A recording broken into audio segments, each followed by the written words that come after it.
Next up on an all-new Rick and Rick. Singles Day racks up $1 billion in sales in its first 60 seconds. From OK Boomer to Arson Frog, it's a meme war between boomers and Gen Z. Why Twinkies are coming to a breakfast bowl near you. And 'tis the season for Pringles Turducken. Plus a hefty side of loaded questions and a whole lot more. And it all starts right here, right now. On the one show where everybody loves a swift Rick to the head. And everybody rules the world. Hey, welcome everyone. This is Rick and Rick Rule the World. I am Rick Matheson, and I am joined, as always, by Kakmokachi Rick Wooten. One guess what language that is for you, Rick? I'm guessing Klingon. You are correct. Damn it. Woo! It either means my good buddy and co-host, or, damn it, Jim, I'm a doctor, not a nostril-licking cabbage farmer, but I'm not totally sure.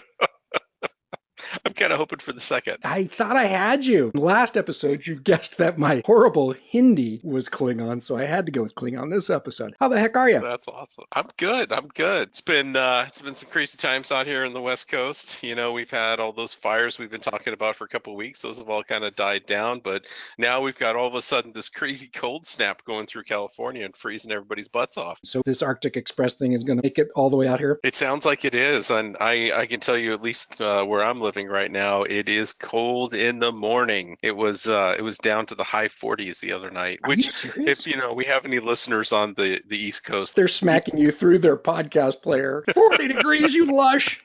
Yeah, well, we pay for good weather here, so you know. It's true. You know what else we pay for? Amazon Prime. So I saw this. I'm super excited, Rick. Man in the High Castle's final season starts this weekend. I am super excited. It's season 4, and I am loving it. In fact, I just watched the last episode of season 3 again just to get ready for it. For folks who aren't familiar with it, it's set in the 1960s in an alternate reality where Nazi Germany and Japan won World War II. So it's 20 years after the war, and the Nazis control sort of everything east of the Rockies, and the Japanese control everything west of the Rockies. And there are some resistance fighters, but they're propelled by these mysterious films. It's like those old, newsreel things that show alternate realities where the U.S. and its allies won World War II. It is really weird. End of season 3, the Nazis were trying to set up a portal so that they could go conquer other realities. So super crazy sci-fi stuff, but it's a lot of fun. So here's the crazy thing. You know that I am a huge Philip K. Dick fan,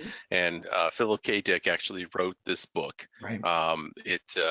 We've talked about this before. I've always loved his writing, but he wasn't a great storyteller. So when you go through his movies, he's great about setting up this environment, but he doesn't really tell the beginning and the end of the story. Right. So, when I saw the first season of the show, you remember I was so excited about it. I was telling you all about it, but I wasn't sure how they're going to go anywhere with it because it captured everything out of the book. But I've been really impressed at how they've done this, and they've interpreted that Philip K. Dick book and just morphed it into such a better story than I think he even wrote. Folks, you got to check it out. It's on Amazon Prime. Man in the High Castle. It's here, so watch it. The meme warfare between Gen Z and boomers seems to just be escalating by the day now. Exactly. So I've got 2 teenage kids, and so I 2 teenage boys, and I try and keep current with what's going on so that I can at least have conversations with them.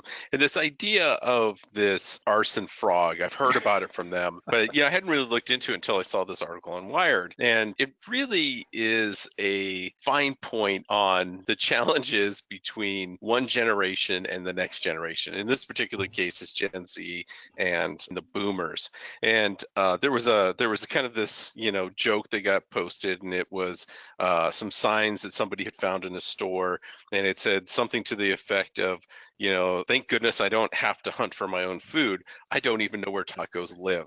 And so, people were laughing, and then, somebody from Gen Z, kind of, made a joke about how it's boomer humor.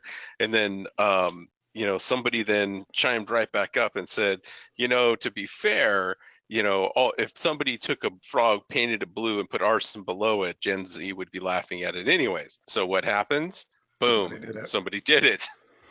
Yeah. And then a whole bunch of people, particularly on TikTok, then adopted the Arson frog and made it their profile. And so it's become its own thing, and it's taken a life of its own. And it's really just making fun of all the boomers out there who are harassing the Gen Z for laughing at silly stuff, Yeah. which, look, every generation has done it. I mean, how many silly things do we laugh about when we were kids? Reminds me of this whole thing with OK Boomer.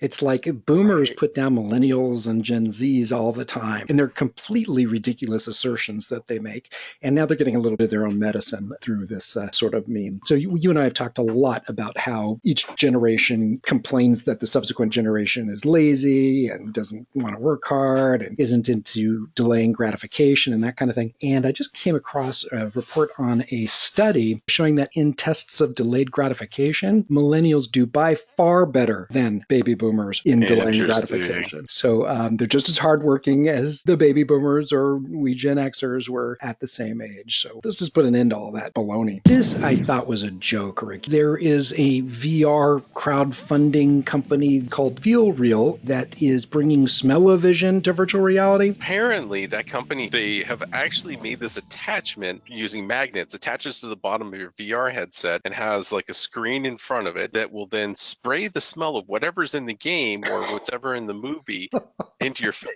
And it will do like wind and cold air and, steam and what have you. And, to me, this was one of those like, oh my God, have we not learned from the past? Because if you remember when we were kids, they came out with all kinds of crazy stuff. They had theaters that would like have fans going and then smell-o-vision and, shaking chairs. And they tried all kinds of stuff and they all failed. But yet companies keep trying to do this. And I don't need this. I don't know about you, but this is not something that I feel like I need in my life. It says you can try out pre-made scent profiles of various movies and aromatherapy programs or create your own interpretation of Thanos' genocidal musk. Gross. All right. Well, we do have to take our first break here, folks. So when we come back, it's time for the good, the bad, and the marketing. No smell-o-vision required. So hang tight. Hey, Rick and Rick Nation, don't forget to check out our website at rickandrick.com. It's double the Rick in just one click at rickandrick.com. All right, Rick and Rick Nation, welcome back to Rick and Rick Rule the World, and it's time for the good, the bad, and the marketing. We're recording this show just a few days after Alibaba's big Singles Day sales extravaganza. Singles Day is every November 11th, so 11/11. And the stats this year are incredible. My understanding is that they didn't quite meet the expectations that they were hoping for, but I read that Alibaba pulled in $1 billion in e-commerce sales in its first 60 seconds, 13 billion in the first hour, and 38 billion for Singles Day 24-hour period. Now, the LA Times says that combined, Alibaba and JD.com, which is another big Chinese e-commerce site, they together reported more than $60 billion in sales for one day. For comparison, that's 6 times the sales made on Black Friday and Cyber Monday last year by every US-based online merchant combined. And this is two companies that pulled in $60 billion in one day. So this is truly, truly a phenomenon for folks who aren't familiar with the term. So Singles Day is this annual event. It's kind of like Amazon Prime Day, but it's for Alibaba, which is this huge tech company in China. And Singles Day is a wholly invented holiday that Alibaba created where the idea is to celebrate singledom. So if you're single, it's a chance to give yourself presents. Go on a shopping spree and celebrate. That's incredible. It's just staggering to think about how a whole holiday season can be wrapped up into one day. That's incredible. The Thanksgiving holiday is fast approaching, and Pringles is up to its old pranks. What'd they do this year? Oh my gosh, we have joked before about Pringles. In fact, I think this goes back to when they did that Super Bowl commercial where they had, the jalapeno Stackers. chip and the barbecue chicken and the pizza, and it's jalapeno barbecue chicken pizza. I loved that commercial. Well, they kind of continue with that over time. And if you remember last year, they had a full Thanksgiving dinner. So you can get, cranberries, mashed potatoes, turkey, all Pringles. And they tasted like that. Well, this year they decided to hold my beer. I got this. And so they made a Turducken Pringles. That is just so wrong. Which is, it's a duck stuffed inside a chicken, stuffed inside of a turkey. And so they have decided to make a Pringles out of it that tastes like that. I'm not sure how that tastes. What do you think? I'm holding out for the Impossible Turkey Pringles. That's awesome. I don't know. I don't think this is for everybody, but for us experimental people, I'm down. Let's give this a try. I think we should try it live on the air. I'm wondering if they can at least create some incremental revenue if they target vegans with meatloaf flavored Pringles at some point. That would be awesome. Also, in the vein of Frankenfoods, CNN reports that Post Foods and Hostess are turning Twinkies into a breakfast cereal because, of course they are. Right. And so this is going to be a new cereal. I think it comes out in early December, and it's supposed to taste like Twinkies. And what's interesting is some of the reactions in social media. I think I saw this on Fox. So on Instagram, one person wrote, "Between Popeye's chicken sandwich and this crap, we all going to die before 55." And then on Twitter, another one was nicer. It was positive. They tweeted, "Dreams do come true. Twinkies cereal is now officially a thing." But there was a doctor who tweeted, "Really? Kellogg just lost a lawsuit over all the sugar in their cereal. Now Posts wants our children to eat Twinkies cereal? How tone deaf are they?" Which makes me point out that considering Twinkies first became a sensation among a certain generation when they were young, and they grew up into the senior executives at Hostess and Post that gave the green light to Twinkies cereal, I think that the cereal could just appropriately be called OK Boomer. I was actually wondering if maybe, they're headquartered here in California and, after the recent laws changed, they all got stoned and decided, hey, what would be awesome is if Twinkies were a cereal. That's about the only rational thing I can put together here. This is ridiculous, and I'm just not digging the idea. When we come back from this next break, it is time for loaded questions, so don't go anywhere. Okay, so welcome back to Rick and Rick Rule the World. I'm Rick Matheson with Rick Wooten, and it is time for Loaded Questions. We've got 3 questions today. First up, in 2020, next year, it's estimated that deep fake audio and video will cost businesses A, any chance at a Grammy Award, B, 2% of annual profits, C, $250 million, or D, 3 snaps, 2 crackles, and 7 pops. I'm going to guess C, $250 million. You are correct. So according to Forrester Research, cyber criminals and foreign threat actors will use machine learning to enhance existing cyber attacks to better fool users, costing businesses over $250 million. Using deep fakes, you could presumably call up a company and pretend to be their CEO or pretend to be somebody of importance. It's actually happening already. So there was a case this last summer or spring where a person in accounts payable receives this email, quote unquote, from the quote unquote CEO asking for this payment to be made on something. And then the guy gets a voice message and he picks it up, and the fraudsters have put together, could have been deep fake. Nobody's confirmed this yet, but the person in AP was convinced it was the CEO, and he went ahead and paid the fraudulent invoice. And I want to say it was hundreds of thousands of dollars in losses. Wow. Question 2. According to Google search data, which is likely to be more influential to consumers when making holiday gift purchases this season? A, free shipping. B, reviews from family and friends. C, social media endorsements from either Billie Eilish, Chance the Rapper, or Lizzo. Or D, lowest prices. I'm going to guess price. You are correct. According to Search Engine Journal, Google data shows that lowest prices will rank among the most influential